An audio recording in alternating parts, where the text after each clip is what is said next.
ওই যে বুড়িমার কথা মনে আছে, যে আমার নবীজির রাস্তায় কাটা বিছিয়ে রাখতো।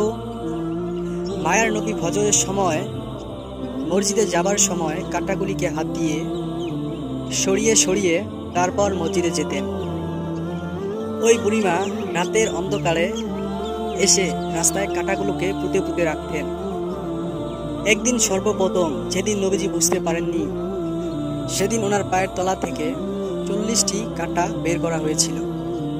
এরপরে নবীজি কাঁটাগুলোকে দু হাতে সরিয়ে আমার নবী রহমতের নবী সাল্লাল্লাহু আলাইহি সাল্লাম কাঁটাগুলোকে সরিয়ে তারপর মসজিদে গিয়েছিলেন। তারপর বেশ কিছুদিন পরে হঠাৎ করে নবীজি আবার ওই সেই রাস্তা দিয়ে হেঁটে হেঁটে ফজরের নামাজ পড়তে যাচ্ছিলেন। হঠাৎ একদিন নবীজি খেয়াল করলেন এই রাস্তায় আর কোনো কাঁটা নেই।